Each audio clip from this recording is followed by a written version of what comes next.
May isang maliit na kubo, at ang lalaking nakatira sa loob ay nagngangalang Ish.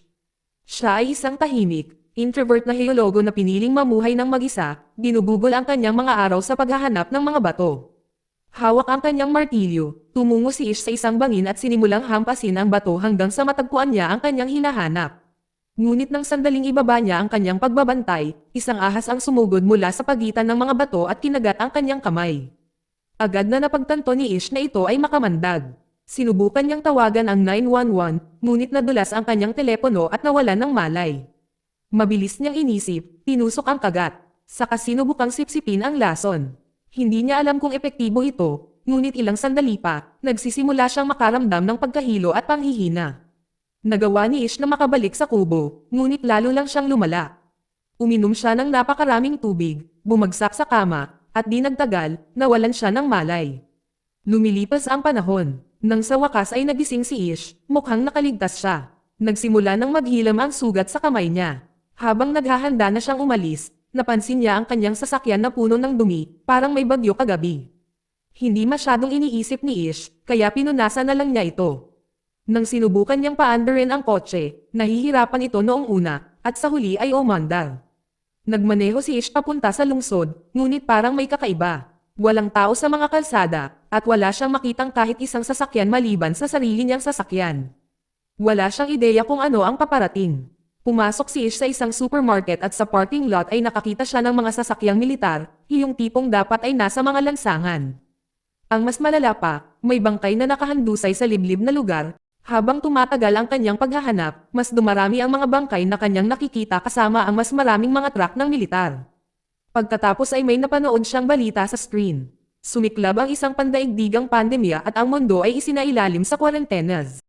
Dumiretso siya sa bahay ng mga magulang niya. Pero pagdating niya, tahimik ang paligid at mukhang siya na lang ang natitira. Sa loob, magulo ang bahay. Sa isang kwarto, natagpuan ni Ish ang kanyang ama na patay sa kama. Sabay-sabay na hinampas siya ng kanyang emosyon. At sa di kalayuan, natagpuan din niya ang bangkay ng kanyang ina. Sa kabila ng pagkabigla, napagdesisyonan ni Ish na karapat-dapat sa maayos na libing ang kanyang mga magulang. Hamukay siya ng isang libingan na sapat ang laki para sa kanilang dalawa, nagtrabaho buong araw hanggang sa dumilim na. Pagkatapos noon, mag-isa siyang nakaupo sa dati niyang kwarto, wala nang ibang magawa kundi ang tumitig sa kawalan. Kinabukasan, naglakad-lakad si Ish sa lungsod at nakakita ng mga sasakyang inabandona kung saan-saan. Pumasok siya sa isang simbahan at nakakita ng mas marami pang bangkay. Mga taong pumupunta roon sa kanilang mga huling sandali. Gayunpaman, kahit gaano pa siya mag-isa, kailangan pa rin niyang kumain. Ngayon ay maaari na niyang kunin ang kahit anong gusto niya mula sa supermarket. Hindi kailangan ng pera, at kahit na matapos ang lahat ng nasaksihan niya, patuloy pa rin si Ish sa pagsuko. Patuloy siyang naghahanap, umaasang baka may iba pa siyang buhay. Ngunit ang tulay na patungo sa susunod na lungsod ay hinarangan ng isang barikada. Nalulula at naiinis si Ish. Pero nagpatuloy pa rin siya hanggang sa marating niya ang isang entertainment district. Ang isang hotel sa kasino na dapat sana'y punong-puno ng tao ay talagang walang buhay. Kahit kumikislap pa rin ang mga ilaw, pumasok si Ish sa loob. Walang laman ang lugar at kakaiba na walang mga bangkay kahit saan. Dahil walang tao sa paligid, sinamantala niya ang pagkakataong mag-relax at nagbabad pa nga sa jacuzzi. Maya-maya, casual siyang nagtungo sa bar ng hotel sa pag-aakalang siya ay nag-iisa lamang.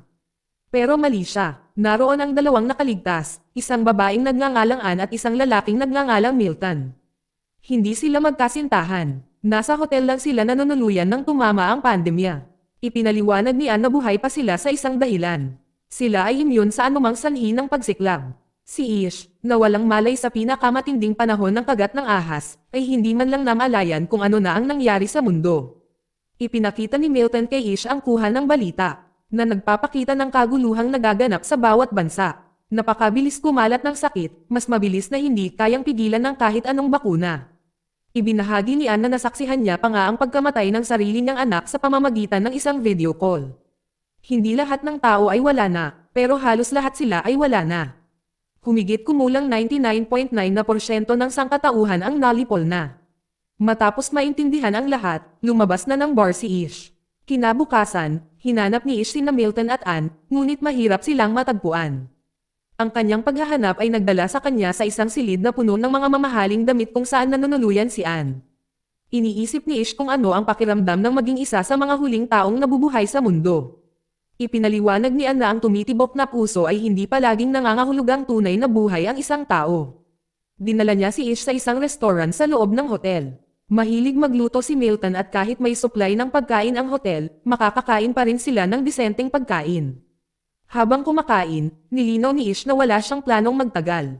Ang makita kung paano nanirahan si Ann at Milton sa lugar na ito ay nagpapapaniwala sa kanya na maaaring mayroon pa ring iba pang mga nakaligtas sa kung saan man doon.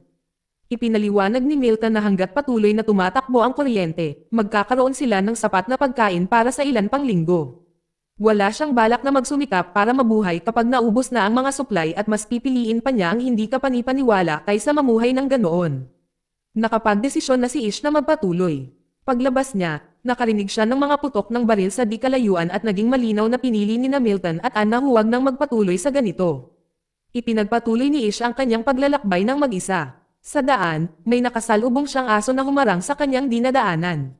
Nagpa siya si Ish na isama ang aso. Bibigyan ito ng pangalan at lugar sa kanyang tabi. Tinawag niya ang aso na Lucky, ang susunod niyang hintuan ay ang aklatan ng lungsod. Dahil alam niyang mahaba at malungkot ang mga darating na araw, nang alap si Ish ng mga libro tungkol sa kaligtasan kasama ang iba pang mga libro na para lamang sa libangan. Maaari siyang matulog sa kahit anong bahay na gusto niya dahil lahat ng bahay ay walang tao. May kuryente pa rin, pinapagana ng dam. Pagkalipas ng isang taon, ganap nang nakapag-adjust si Ish sa buhay ng mag-isa. Unti-unting binabawi ng kalikasan ang mundong dating pinamumunuan ng mga tao. Mabigat ang kalungkutan, ngunit ayaw niyang sumuko. Isang araw, napansin niya ang usok na pumapailan lang mula sa isang simenea. Habang maingat, lumapit siya dala ang martilyo. Sa loob, nakita niya ang isang babaeng nagngangalang Emma na may hawak na rifle. Matagal na rin siyang hindi nakakakita ng ibang tao. Hindi nagkunwaring nagbabanta si Ish, at pinayagan siya ni Emma na pumasok. Ipinaliwanag ni Emma na ilang araw pa lang siyang lumipat sa bahay na iyon. Ang usok ay nagmumula sa paggawa niya ng tsaa. Inalok niya si Ish ng isang tasa. Para sa kanilang dalawa, ito ang unang tunay na interaksyon ng tao sa mahabang panahon. Habang nag-uusap sila, ibinahagi ni Emma ang kanyang pinagmulan. Ang kanyang ama ay isang sundalo, ang kanyang ina ay isang nurse. Habang lumalaki, gumugol siya ng maraming oras sa pagcamping at pangangaso, na nagturo sa kanya kung paano mabuhay. Naghanda si Ish para umalis, ngunit hiniling ni Emma na magtagal pa ng kaunti. Habang nagkakakilala sila, tinanong ni Ish kung bakit niya pinili ang partikular na bahay na ito. Ipinaliwanag ni Emma na ang mga bahay na ipinagbibili ay karaniwang walang mga bangkay sa loob. Binanggit ni Ish na malaki ang bahay nito at iminungkahi niya na pwede itong tumuloy doon kasama niya. Kinabukasan, isinama ni Ish si Emma sa bahay nito. Pagpasok ni Emma sa loob, napansin niya ang mga istant na puno ng mga libro. Patunay na halos lahat ng oras ni Ish ay ginugugol niya sa pagbabasa para magpalipas ng mga araw. Habang tinitingnan ni Emma ang likod bahay, tahimik na pinutol ni Ish ang lubod na dati niyang inihanda, isang senyales na dati niyang pinag-isipan ang hindi kapanipaniwala.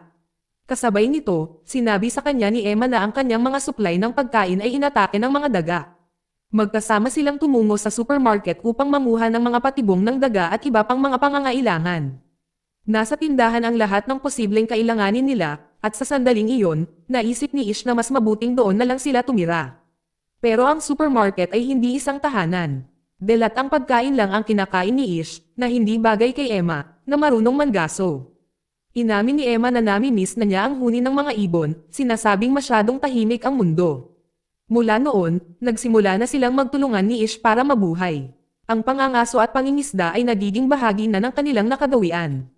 Gayunpaman, napagtanto nila na ang ganitong pamumuhay ay hindi maaaring magtagal magpakailanman. Sa tulong ni Emma, nagsimula silang magtanim ng sarili nilang pagkain. Gumawa pa nga si Ish ng chicken coop, naniniwala si Ish na kung handa na ang coop, darating din ang mga manok kalaunan. Habang pakiramdam ng mundo ay para lamang sa kanilang dalawa, natural na lumalalim ang kanilang ugnayan. Hindi na sila nakatutok sa kamatayan. Sa halip, ang kanilang alalahanin ay nababago sa pagpapanatili ng buhay, pagsiguro ng kuryente, tubig, at pagkain para sa hinaharap. Isang araw, habang naghahandang umalis si Ish, natuklasan niyang naubusan na ng gasolina ang kanyang sasakyan. Kumukuha siya ng gasolina mula sa sasakyan ng kapitbahay, alam niyang kailangan niya ito para maghatid ng mga solar panel na magpapagana sa kanyang bahay. Matapos ang napakaraming oras na magkasama, isang bagong realidad ang dumating. Buntis si Emma. Ang unang kinatatakutan ni Ish ay kung paano siya mangganganak ng walang ospital o doktor. Nag-aalala rin siya kung mapoprotektahan ba niya ang kanyang anak. Tiniyak sa kanya ni Emma na magiging maayos din ang lahat. Determinadong maging handa, pumunta si Ish sa aklatan upang maghanap ng mga libro tungkol sa panganganak. Gusto niyang maging isang handa at mapagkumbabang ama. Nag-iipon siya ng mga suklay para kay Emma at sa sanggol. Maingat na pagpaplano para sa kung ano ang mangyayari sa hinaharap. Kasabay nito, sa wakas ay lumitaw ang mga manok, hinihila ng kop sa kubo. Sa paglipas ng mga buwan, narating ni Emma ang huling yugto ng kanyang pagbubuntis at nagsimulang maghangad ng karne. Hanggang ngayon, ang kanilang mga pagkain ay binubuo lamang ng mga gulay mula sa hardin at mga itlog mula sa mga manok. Nagpasya si Ish na tuparin ang kanyang kahilingan. Dala ang isang ripple, tumungo siya sa isang sakahan ng baka, sa paniniwalang mga tao lamang ang apektado ng pandemya. Dahil wala siyang karanasan sa pangangaso ng mga hayop, nakakaramdam siya ng kawalan ng katiyakan. Binaril ni Ish ang isang baka, ngunit nabigos siyang mapatay ito sa unang putok. Kailangan niyang magpaputok muli para wakasan ang buhay nito. Ang pinakamahirap na gawain ay ang paghiwa ng karne. Nabasa na ni Ish ang mga gabay kung paano ito gawin, pero ang pagbabasa at ang aktwal na paggawa nito ay ibang-iba ang mga karanasan. Nababalot ng dugo at nilalabanan ang sariling pagkasuklam, pinipilit ni Ish na mabuhay para sa kapakanan ng kanyang anak. Ang isang baka ay sapat na para sa kanila ng matagal basta't mayroon silang refrigerator. Mabuti na lang at napaandar ni Ish ang mga solar panel sa tamang oras, kaya napreserba ng refrigerator ang karne. Maya-maya, ipinakita ni Emma kay Ish ang isang daga na nahuli niya. Napakalaki nito, halos kasing haba ng kahon ng sapatos. Para kay Emma, malinaw na ang problema sa daga ay mas malala kaysa sa una nilang inaakala. Nang gabing iyon, ang amoy ng sariwang karne ng baka ay umaakit ng hindi mabilang na mga daga papunta sa kanilang bahay. Napilitan sina Emma at Ish na lumaban sa kung sino ang tila libo-libo sa kanila. Kumuha si Ish ng malaking tipak ng karne at sinunog ito, umaasang mapalayas ang mga daga. Masyadong marami ang mga tao, kaya nagsisiksikan sila sa loob ng bahay. Patuloy na sinusubukang pumasok ng mga daga, kinakagat ang anumang makakaya nila. Ito ay nagiging isang mahaba at nakakapagod na gabi na ginugol sa pagtatago mula sa kaig. Pero kahit papaano ay nalagpasan nila ito. Habang lumalaki ang populasyon ng mga daga, nagsisimula ring lumitaw ang mga pusa, na hinuhuli ang mga ito. Lumipas ang araw pagkatapos ng pandemya, at papalapit na ang takdang araw ng panganganak ni Emma. Unti-unti, nawawala ang problema sa daga. Hindi magtatagal, isang bagong hamon ang darating. Panahon na para manganak si Emma. Dahil sa lahat ng kanyang paghahanda, natulungan siya ni Ish na malampasan ito at isinilang ang isang sanggol na babae.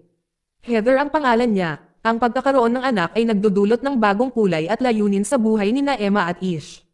Isang araw, nag-iwan si Emma ng mga nakasulat na mensahe na nagpapaliwanag kung saan sila nakatira, at inaanyayahan ang sinumang nakaligtas na pumunta sa isang lugar na tinatawag na Sunloop. Pagkatapos ay tumalon ang kwento patungo sa ika-6 na taon pagkatapos ng pandemya. Nasa kagubatan si Ish ng aksidente niyang nabangga ang isang bagay gamit ang kanyang sasakyan. Nang siya'y magsuri, nakakita siya ng isang batang leon sa bundok. Buhay pa ang hayop, ngunit malubhang nasugatan. Dahil ayaw itong magdusa, naghanda si Ish na wakasan ang kanyang sakit. Sa sandaling iyon, napansin niya ang paggalaw sa mas malalim na bahagi ng kagubatan. Ang tagal na rin mula nang huli siyang makakita ng ibang tao kaya agad siyang sinundan ni Ish. Naabutan niya ang isang batang babae na nagngangalang Evie. Sinubukan ni Ish na kumbansihin si Evie na sumama sa kanya, ngunit masyado siyang natatakot. Nagpasya siyang huwag siyang pilitin at sinabi sa sarili na maghihintay siya sa kotse nito, binibigyan siya ng pagpipilian na sumama kung gusto niya. Pagbalik ni Ish sa kanyang sasakyan, wala na ang nasugatang leon sa bundok. Gaya ng pangako niya, naghintay siya sa loob ng kotse. Hindi nagtagal, nadaig ng kuryosidad si Evie, at lumapit siya. Niyaya siya ni Ish papasok sa sasakyan at inalok ng mansanas. Pumayag si Evie na sumama sa kanya, bagamat pinili niyang umupo sa likuran kaysa sa harap. Ibinalik ni Ish si Evie sa Sunloop. Sa panahong ito, si Heather ay may nakababatang kapatid na lalaki na nagngangalang Alex. Agad na nag-aalala si Emma na baka kinuha ni Ish si Evie mula sa kanyang pamilya. Hindi nagsasalita si Evie, at halatang puno ng mga sugat ang katawan niya. Sa loob ng bahay, nagiging malinaw na hindi na nag-iisa sina Emma at Ish. Pagsapit ng ika-6 na taon, lumago na ang kanilang komunidad. Isang lalaking nagngangalang George ang sumama sa kanila kasama ang kanyang asawang si Mirin. Pinag-uusapan nila si Evie, alam kung gaano kahirap para sa isang bata na mabuhay ng mag-isa. Ang pakikibakang iyon ay maaaring magpaliwanag kung bakit tumangging magsalita si Evie. Nanatiling depensibo si Evie laban kina Ish at sa iba pa, nag-aalangan man lang bumaba mula sa likuran ng sasakyan. Kinabukasan, ayaw pa ring pumasok ni Evie sa loob ng bahay. Natutulog pa nga siya sa ibabaw ng kotse, mas pinipili ang bukas na lugar kaysa sa ligtas na silid. Nag-aalala para sa kanya, nilapitan ni Moren si Evie para dalhan ito ng pagkain. Depensibong tumugon si Evie at hinawakan ang kamay ni Moren. Doon napansin ni Moren ang mga peklat, mga marka ng paso ng sigarilyo na bumabalot sa balat ni Evie. Sa sandaling iyon, napagtanto niya na si Evie ay isang biktima ng pang-aabuso. Sa pagsisikap na makuha ang tiwala ni Moren kay Evie, ipinakita niya sa kanya na naiintindihan niya ang kanyang sakit. Hinayaan niya si Evie na hawakan ang buhok niya, isang tahimik na paraan ng pagpapatunay na wala siyang masamang balak at gusto niya itong protektahan. Ibinahagi ni Marine na minsan din siyang dumating sa Sunloop bilang isang estranghero. Magkasamang naglakad sina Marine at George sa lugar at nakita ang mga lumang mensaheng iniwan ni Emma ilang taon na ang nakalilipas. Mga karatula na nilalayong gabayan ang mga nakaligtas patungong Sunloop. Binibigyan ni Moren ng espasyo si Evie, hinahayaan itong maligo ng mag-isa maliban na lang kung hihingi ito ng tulong. Matapos ang lahat ng kanyang tiniis, ang pandemya at ang pang-aabuso, dala ni Evie ang matinding trauma na humuhubog sa bawat reaksyon niya. Samantala, sina Ish at George ay tumungo sa kagubatan kung saan unang natagpuan ni Ish si Evie. Gusto nilang malaman kung nakatira ba siya ng mag-isa o kasama ang mga magulang niya. Sa kaibuturan ng kagubatan, natuklasan nila ang isang abandonadong kubo. Sa loob, nakita ni Ish ang mga nakakagambalang drawing na nakakalat sa sahig. Mga palatandaan na may nangyaring kakilakilabot doon noon. Bukod doon, wala na silang ibang mahanap. Pagbalik sa Sunloop, habang naliligo si Evie, maingat na tiningnan ni Moren ang kanyang bag. Sa loob, nakita niya ang isang kwaderno na puno ng mga guhit, iyong uri na ginawa ng isang batang may mabibigat na sugat sa emosyon. May nakita rin siyang nakatuping papel. Di nagtagal, natapos na maligo si Evie at binigyan ng malinis na damit. Dinala siya sa isang silid kung saan sa wakas ay makakapagpahinga na siya ng mapayapa. Maya-maya, nagkita-kita si Moren kasama sina Ish, George, at Emma. Binasa niya ang sulat na natagpuan niya sa bag ni Evie. Isinulat ito ng ina ni Evie, para sa sino mang makakahanap sa kanyang anak. Dito, ipinaliwanag niya na paulit-ulit siyang inabuso ng ama ni Evie. Ang sakit ay lalong tumindi kaya tuluyang natigilan si Evie sa pagsasalita. Nang tumama ang pandemya, namatay ang mga magulang ni Evie, kaya't siya ay tuluyang nag-iisa. Matapos marinig ang lahat, sumang-ayon silang lahat na dapat manatili si Evie sa Sunloop. Lumipas ang panahon at isinilang ni Emma ang kanyang ikatlong anak, isang sanggol na lalaki na nagngangalang Joey. Lumipas ang mas maraming oras at ang kwento ay patungo sa ika-7 taon pagkatapos ng pandemya. Isang araw, tumunog ang isang kampana. Isang bagay na hindi pa nangyayari noon. Agad na ikinabahala ni Ish ang tunog. Sina Ish, Emma, at George ay tumungo sa kagubatan upang siyasatin kung saan nagmula ang kampana. Natatakot sila na baka ang pamilya ni Evie ang babalik sa kanya. Sa kakahuyan, itinaas ni Emma ang kanyang rifle patungo sa isang figure na kanyang nakita. Ilang sandali pa, may isa pang babae na lumitaw. Molly ang pangalan niya, at mayroon din siyang rifle na nakatutok kay Emma. Humakbang paarap si Ish at itinaas din ang kanyang sandata. Hindi nagtagal, 2 pang tao ang sumulpot, na nilinaw na gusto lang nilang pigilan si Emma sa pagbaril ng isang bata. Kapag natitiyak na ng lahat na walang may balak na manakit ng bata, dahan-daang ibinababa ang mga armas. Nakatayo sa likuran ni Molly ang mag-asawang nagngangalang Ezra at Jean. Mayroon silang isang batang anak na lalaki na nagngangalang Rife, na kaedad ni Heather. Nanatiling lubhang maingat si Ish, ngunit kalaunan ay pinayagan silang makapasok sa Sunloop. Nagtataka si Moren kung pumunta sila dahil kay Evie, ngunit naging malinaw na hindi nila kilala kung sino siya. Tulad ni Moren at George, natagpuan nila ang Sunloop sa pamamagitan ng pagsunod sa mga mensaheng iniwan ni Emma ilang taon na ang nakalilipas. Lumalabas din na si Jean ay dating isang kilalang music hero. Gusto ni Emma na manatili sila, pero wala talagang tiwala si Ish sa kanila. Ipinaalala sa kanya ni Emma na minsan din niyang pinagdudahan sina Moran at George. At kalaunan ay napatunayan nilang mabait at napakahalaga nila. Lihim na pinaghihinalaan ni Ish na si Ezra, isang dating club promoter, ay maaaring mga gumagamit ng droga, bagamat wala pang matibay na ebidensya.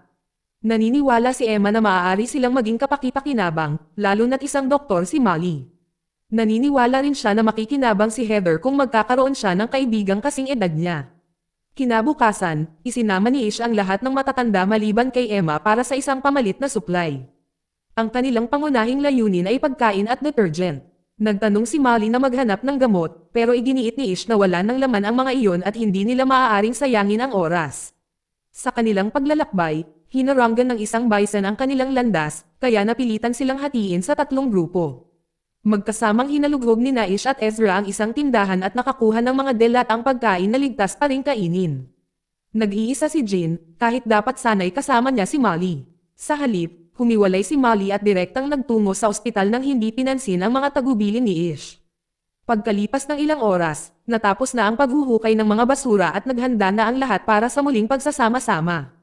Nakahanap si Ezra ng gitara at ibinigay ito kay Jean dahil alam niyang music hero ito.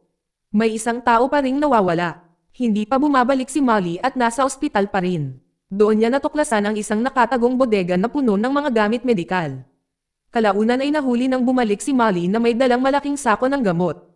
Nagalit si Ish noong una, pero ipinaliwanag ni Molly na alam niyang may pangalawang silid-imbakan ng gamot ang ospital. Dahil sa panganib na iyon, ang Sunloop ngayon ay mayroon ng kompletong supply medikal. Nang gabing iyon, nagtipon-tipon ang lahat pagkatapos ng mahabang araw ng pangangaso. Dahil naroon si Jane, mas gumaan ang pakiramdam ng gabi habang ang musika ay pumupuno sa paligid ng apoy sa kampo. Pagsapit ng gabi, nakatulog na ang lahat maliban kay Jane. Patuloy siyang umiinom ng mag-isa hanggang umaga. Pagsapit ng madaling araw, natagpuan ni Molly si Jane na nasa kaawa-awang kalagayan. Nagiging malinaw na hindi dinapuan ng regla si Jane at takot na mabuntis muli. Uminom siya ng malakas buong gabi, umaasang matatapos ang pagbubuntis. Lumapit si Molly para pagkalmayan siya, at tiniyak na magiging maayos din ang lahat. Sa paglipas ng panahon, napagtanto ni Ish na sina Ezra, Molly, at Jane ay hindi naman pala kasing sama ng una niyang inakala. Sa wakas ay pumayag siyang patuloyin sila sa Sunloop. Hindi nawala kay John ang sanggol at nagpasya siyang alagaan ang pagbubuntis. Kasabay nito, nabuntis din si Maureen. 7 taon pa ang lumipas, kaya't ang takbo ng panahon ay 14 na taon na ang lumipas mula noong pandemya. Kaarawan ni Heather ngayon, na ipinagdiriwang kasama si Rafe. Kahit na lumipas ang maraming taon, hindi pa rin nagsasalita si Evie. Parang kamukha niya talaga si Joey. Ang paborito niyang lugar ay ang library kung saan madalas siyang nagbabasa ng mga libro kasama si Ish. Sa labas, 17 magkakasunod na araw nang bumubuhos ang malakas na ulan, kaya napilitan ang lahat na manatili sa loob ng bahay habang nagpapatuloy ang bagyo. Sa isang punto, napansin ni Heather na wala sa loob ng bahay ang kanilang aso na si Lucky. Hinanap siya ni Ish, ngunit wala si Lucky. Nang tumingin si Ish sa labas, nakita niya ang isang natumbang puno. Nadurog si Lucky sa ilalim nito. Matanda na si Lucky, at sa maraming paraan, panahon na niya. Gayunpaman, natatalo pa rin si Ish. Maswerte siya ang kasama na pinakamatagal niyang nakasama pagkatapos magsimula ang pandemya. Isang araw, sina Ish at George ay abala sa paggawa ng isang bagay. Lumabas si Ish para tingnan sina Evie at Joey, na naglalaro malapit lang. Sa eksaktong sandaling iyon, nakakita si Ish ng isang nasa hustong gulang na leon sa bundok. Walang pag-aalinlangan, inilalagay niya ang sarili sa panganib. Brutal siyang inatake ng hayop at kinaladkad siya papasok sa kagubatan. Kahit papaano, hindi siya napatay o kinain ng leon sa bundok, kaya't nailigtas si Ish at naibalik sa Sunloop. Buhay pa si Ish, pero malala na ang mga pinsala niya. Si Molly, ang doktor ng grupo, ang nangunguna sa pagsisikap na iligtas siya. Sa kabila ng kanyang kritikal na kondisyon, nakaligtas si Ish. Habang tumatagal, unti-unting bumabawi si Ish. Nalagpasan niya ang pinakamatinding yugto at kalaunan ay nagawang maglakad muli, kahit na hindi kailanman tuluyang nawala ang sakit. 3 taon pa ang lumipas at ang kwento ay patungo sa ika-17 taon pagkatapos ng pandemya. Ang Sunloop ngayon ay parang isang kuta na kumpleto sa mga toreng bantayan. Madalas na ginugugol ni Joey ang kanyang mga araw sa pangingisda at panghuhuli ng ulam. Mahal na mahal ni Ish si Joey at gumugugol siya ng maraming oras kasama ito. Si Alex naman ay nakakaramdam ng kalungkutan. Si Rafe na ngayon ang gumugugol ng halos lahat ng oras niya. Dahil magkasamang lumaki at magkasing edad, umibigan sina Heather at Rafe. Sabay nilang ginalugad ang lungsod. Mausisa tungkol sa isang mundong hindi nila kailanman nakilala. Ang buhay bago ang pandemya ay isang bagay na hindi nila maisip. Lalong nagiging mausisa si Heather tungkol sa kung ano ang nasa kabila ng sunloop at gustong sumama kay Rafe. Sa huli, nakumbinsi nila ang kanilang mga magulang na payagan silang umalis. Mawawala sila ng matagal, pero hindi habang buhay. Pagkatapos ng ilang linggo, plano nilang bumalik. Sa unang pagkakataon, may aalis ng sunloop. Kasabay nito, nahaharap ang komunidad sa tagtuyot. Ang kanilang mga hardin ay nagsisimulang matuyo at ang supply ng tubig ay humihinto sa pag-agos.